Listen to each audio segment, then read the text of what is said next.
दोस्तों, प्यार मोहब्बत घर आबाद कम करता है और बर्बाद ज़्यादा करता है।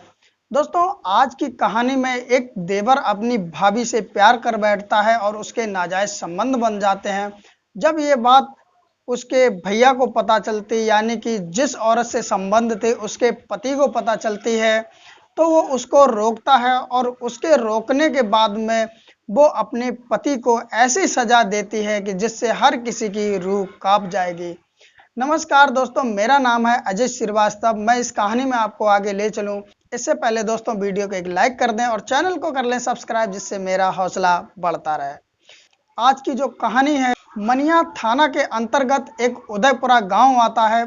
उस गांव में लगभग सुबह 5-6 बजे के आसपास लोग जब खेतों में टहल करने के लिए, लैट्रिन बाथरूम करने के लिए निकलते हैं, तो एक सर कुचली हुई लाश मिलती है। जब गांव वाले उस लाश को देखते हैं तो चीखने चिल्लाने लगते हैं, क्योंकि उसकी हालत इतनी ज़्यादा खराब थी कि कोई भी उसे पहचान नहीं सकता और कमज़ोर दिल वाला देखता तो वो उसे देख नहीं पाता। दरअसल उसका सर इस तरह कुचला हुआ था कि वो पहचान में नहीं आ रहा था कि वो कौन है। वो तुरंत ही गांव वाले पुलिस वालों को फ़ोन करते हैं। मौके पर पुलिस टीम पहुंच जाती है और पहुंचने के बाद में उस खेत का अच्छी तरह से मुआयना करती है, आसपास सामान ढूंढने की कोशिश करती है जिससे सर कुचला गया हो, उस ऐसा कोई वजनदार चीज मिले। लेकिन पुलिस वालों को वहां कुछ नहीं मिलता है और वो वहां पर उस शख्स की पहचान करने की कोशिश करते हैं, लेकिन उस शख्स के ना तो जेब से कुछ निकलता है, ना ही उस शख्स की कोई भी पहचान कर पाता है। दरअसल वहां जितनी भीड़ थी, पुलिस वाले सभी से पूछते हैं कि इस शख्स को अगर कोई जानता हो तो वो मुझे बताए। लेकिन दोस्तों, उस शख्स का चेहरा इस तरह कुचल दिया गया होता है कि कोई भी उसकी पहचान नहीं कर पाता है।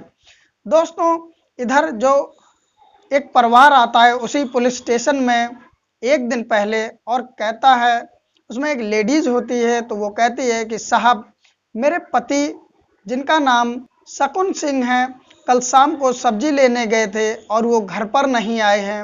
वो जब से ही लापता हैं और पूरी रात बीत गई है, लेकिन मेरे पति का अभी तक अता पता नहीं चला है। इस तरह की उन्होंने रिपोर्ट दर्ज कराई थी एक दिन पहले ही शाम को। और दूसरे दिन ये जब लाश मिलती है तो पुलिस वालों को लगता कहीं ना कहीं हो ये वो भी हो सकता है, इसलिए उसके घर पर खबर भिजवाई जाती है और उसकी जो पत्नी, जो कि रिपोर्ट लिखवा के गई थी, और वो महिला बुलाई जाती है जो कि रिपोर्ट लिखवा के गई। उस महिला का नाम सुनीता होता है और उस सुनीता से जो पूछताछ की गई थी एक दिन पहले जब वो रिपोर्ट लिखवाने आई थी कि कैसा हुलिया था, कैसे कपड़े पहन रखे थे, सेम वही कपड़े वैसा ही हुलिया उस शख्स का, उस लाश का था जो कि पुलिस वालों को खेतों से मिली। जब वो महिला को बुलाया जाता है तो वो पहचान कर लेती है कि ये लाश मेरे पति की ही है, किसी ने इनकी हत्या करके खेतों में फेंक दिया है। उस महिला के साथ में उस के पति के जो माता पिता होते हैं वो भी आते हैं। वो देख करके फपक फपक के रोने लगते हैं, बहुत ज़्यादा चीखते हैं, चिल्लाते, क्योंकि किसी का जवान बेटा अगर ख़त्म हो जाए तो बहुत दुख होता है। शकुन सिंह मात्र 25 साल का था, उसकी कुछ साल पहले ही शादी हुई थी, लेकिन दोस्तों कर ही क्या सकते, किसी ने उसकी हत्या कर दी। अब पुलिस वालों के सामने सबसे बड़ी चुनौती ये थी कि शकुन सिंह की हत्या किसने की है, क्योंकि उस खेत में ऐसा कोई भी सुराग नहीं मिला जिससे पता चल सके कि शकुन सिंह की हत्या किसने की। पुलिस वाले उनके माता पिता से पूछ बताई करते हैं, पूछताछ करते हैं कि किसी की इसके साथ में दुश्मनी थी या किसी से इसकी रंजिश थी। तो उसके माता पिता कहते हैं कि मेरे बेटे की किसी से ना तो दुश्मनी थी, ना ही कोई रंजिश थी। जब पुलिस वाले उसकी पत्नी सुनीता से पूछते हैं तो सुनीता भी यही कहती है कि उसकी किसी के साथ में रंजिश नहीं थी, लेकिन सुनीता के चेहरे पे कुछ डर सा पुलिस वालों को दिखाई दे रहा था, जिससे उनको सुनीता पर शक हो जाता है और सुनीता से और भी वो पूछताछ करते हैं कि तुम्हारे पति कल कहाँ थे और कैसे गायब हुए। सुनीता कहती है कि दरअसल मेरे पति शाम को 4 बजे के आसपास बाजार सब्जी लेने के लिए गए थे और उसके बाद में वो वहां से वापस नहीं आए और शाम जब अंधेरा हो गया तो मैं आपके पास उनकी गुमशुदगी की रिपोर्ट दर्ज कराने आई थी।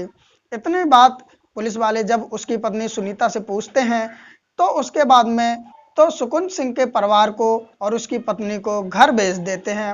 जब वो घर चले जाते हैं तो पुलिस वाले अपना एक मुखबिर उसकी पत्नी के सुनीता के पीछे छोड़ देते हैं और कहते हैं कि मुझे इस पे कुछ डाउट हो रहा है, एक काम करो, तुम इसकी जासूसी करो और जो भी खैर खबर इसकी है, कहाँ जाती, किससे मिलती, क्या करती है, मुझे सूचना ला करके दो। जो खबरी होता है वो भी चुपचाप अपने काम पे लग जाता है और 3 दिन खबरी उसके आसपास फिरता रहता है, उसकी जासूसी करता रहता है। तो पता चलता है शकुन सिंह की जो पत्नी है वो किसी एक लड़के से बार बार मिलती है। मानो न मानो पुलिस वालों को शक हो जाता है कि इसके पीछे उसी की पत्नी का हाथ है। पुलिस वाले अब सुनीता को गिरफ्तार करके थाने ले आते हैं और उससे पूछताछ करते हैं कि तुम उस लड़के से बार बार क्यों मिल रहे हैं और वो लड़का कौन है, तुम सच सच बता दो, नहीं तो तुम्हें और ज़्यादा सज़ा मिलेगी। इस तरह जब डराते हैं, धमकाते हैं। शुरुआत में तो सुनीता यही कहती रही कि साहब मैं कुछ नहीं जानती, लेकिन जब प्रेशर से पूछा जाता है, सख्ताई से पूछा जाता है तो सुनीता टूट जाती है और रोने लगती है और रोते रोते वो बताती है कि कुछ साल पहले मेरी शादी शकुन सिंह से हुई थी और हमारे दोनों के बीच में प्यार चलने लगता है। हम आराम से घर पे रहते एक दूसरे से प्यार करते हैं और हमारी ज़िंदगी अच्छी कटने लगती है। लेकिन कुछ समय जब गुजरता है तो जो शकुन सिंह का मौसी का लड़का होता है जिसका नाम पंकज होता है, मात्र 19 साल का होता है, वो हमारे घर पर आता है और 2-4 दिन ठहरता है। जब वो मुझसे मजाक करता है, मैं उसकी भाभी लगती थी, वो मुझसे मजाक करता था तो मैं भी उससे मजाक करने लगती हूँ और मजाक मजाक में कुछ ऐसी बातें वो कह देता है जिससे कि मजाक और आगे निकल जाता है, यानी कि वो एक दूसरे से प्यार कर बैठते हैं और प्यार का इजहार कर देते हैं। इधर शकुन सिंह को बिल्कुल भी भनक नहीं थी कि मेरे घर में क्या चल रहा है। वो तो यही सोच रहा था कि मौसी का लड़का है जो कि अभी बहुत ज़्यादा छोटा, हालांकि उसकी उम्र 19 साल होती है।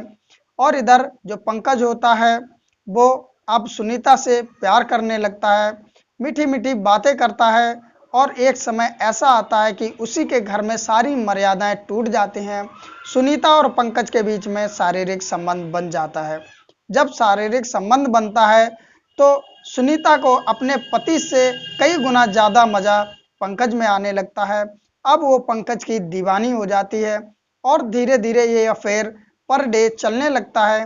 पंकज को जब भी मौका मिलता था पंकज सुनीता के घर में आ जाता था और उससे शारीरिक संबंध बनाता था और फिर वहां से चला जाता था। दोस्तों, समय धीरे धीरे बीतने लगता है और कहते हैं कि कोई भी बात हो वो छुपती नहीं। इधर किसी ना किसी तरह से शकुन सिंह को ये पता चल जाता है कि मेरी पत्नी का संबंध मेरे मौसी के लड़के पंकज से चल रहा। जब सुनीता के पति को ये बात पता चलती तो नागवार गुजरती है और वो सुनीता को बुरा भला कहता है और कहता है कि तुम पंकज के साथ ये क्या कर रहे हैं, पंकज तो छोटा है, तुम तो समझदार हो, तुम आज के बाद पंकज से नहीं मिलोगी। लेकिन सुनीता को पंकज के बिना चैन कहाँ। जो शकुन सिंह होता है वो अपनी पत्नी बुरा भला कह के डांट देता है, जो कि सुनीता को नागवार गुजरता है। वो सारी बात पंकज को बता देती है और एक दिन वो प्लान बनाती है कि इस तरह हमारे पति हम तुमको एक नहीं होने देंगे, इनको रास्ते से हटाना ही पड़ेगा। एक दिन वो प्लान के तहत अपने पति को शाम को 4 बजे ही सब्जी लेने के लिए बाजार भेज देती है और पंकज से कहती है कि तुम मेरे घर पे आ जाओ। और पंकज जब उसके घर पे आता है तो सुनीता 500 रुपये निकाल करके पंकज को दे देती है और कहती है कि तुम जाओ, इसको मेरे पति को दारू पिलाओ, पार्टी करो जाकर, और जब ये नशे में हो जाएगा तो मैं भी आ जाऊंगी। पंकज करता भी ऐसा है, बाजार में ही जाकर के सुनीता के पति को पकड़ लेता और उससे कहता है कि चलो भैया आज पार्टी करते हैं, और बाजार से वहीं पर दारू लेता है और एक दोस्त उसका और मिल जाता है जिसका नाम सतवीर होता है। जब ये 3 मिल जाते हैं और दारू लेते हैं तो एक जगह बैठकर पार्टी चालू कर दी जाती है। अब तीनों में दारू पीने लगते हैं और प्लान के मुताबिक पंकज अपने भाई को ज़्यादा दारू पिलाने लगता है। शकुन सिंह को जब ज़्यादा दारू पिलाता रहता तो शकुन सिंह बहुत ज़्यादा नशे में हो जाता है और वहीं पर गिर जाता है। इतने में ही शकुन सिंह की पत्नी सुनीता भी वहां पहुंच जाती है। पहुंचने के बाद में जब सुनीता का पति नींद की बेहोशी की अवस्था में होता है, दारू के नशे में होता है, तब ये तीनों मिलकर के सर इस तरह फोड़ देते हैं, इस तरह कुचल देते हैं कि कोई भी उसे पहचान ना सके। और उसके बाद में और ये तीनों मिलकर के शकुन सिंह का सर इस तरह से फोड़ देते, कुचल देते हैं कि कोई भी उसे पहचान ना सके। जब शकुन सिंह की मौत हो जाती है मौके पर ही, तो वो उसके शव को ठिकाने लगाने के लिए एक खेत में रात को ही ले जाते शाम को, और वहां पर फेंक देते और उसके बाद में खुद ही उसकी पत्नी पुलिस स्टेशन चली जाती है, उसकी गुमशुदगी की रिपोर्ट लिखवाती है। इस तरह दोस्तों पूरा अपना गुनाह जब वो कबूल कर लेती है तो पुलिस वाले भी हैरान हो जाते हैं और कहते हैं कि तुम्हारे एक नाजायज प्यार के चक्कर में 3 घर बर्बाद हो गए। दरअसल तुम भी तो जेल जाओगी, साथ में उसका दोस्त और पंकज भी जेल जाएगा, इस तरह पुलिस वाले कहते हैं और उसकी पत्नी को जेल में डाल देते हैं। और दोस्तों उधर पंकज को और उसके दोस्त सतबीर को भी गिरफ्तार कर लिया जाता है और गिरफ्तार करने के बाद में उस पर भी कई धाराएं लगा करके जेल में डाल दिया जाता है। लेकिन दोस्तों सोचने वाली ये बात है, जिसको कुछ ही साल शादी के हुए और वो अपने ही देवर यानी कि अपने पति की मौसी के लड़के से इश्क लड़ाने लगती है और इस कदर लड़ाने लगती है कि अपनी पति की हत्या करा देती। दोस्तों इस कहानी को सुनने के बाद में आप लोगों की क्या राय है, प्लीज कमेंट में जरूर लिखें। दरअसल इस कहानी का सुनाने का उद्देश्य किसी की भावनाओं को ठेस पहुंचाना नहीं, किसी को आहत करना नहीं, बस आप लोगों को जागरूक करना है। दोस्तों वीडियो अच्छी लगी हो तो एक लाइक कर दें और इस तरह की वीडियो आप लोग पाने के लिए, देखने के लिए चैनल को कर लो सब्सक्राइब, और सब्सक्राइब करने के बाद एक घंटी आएगी उसे दबाकर ऑल पे कर देना, जिससे मेरी हर वीडियो आप तक पहुंचती रहे। दोस्तों वीडियो को ज़्यादा से ज़्यादा शेयर भी करें। फिर मिलते हैं किसी नई वीडियो के साथ, तब तक अपना ख्याल रखिए। नमस्कार।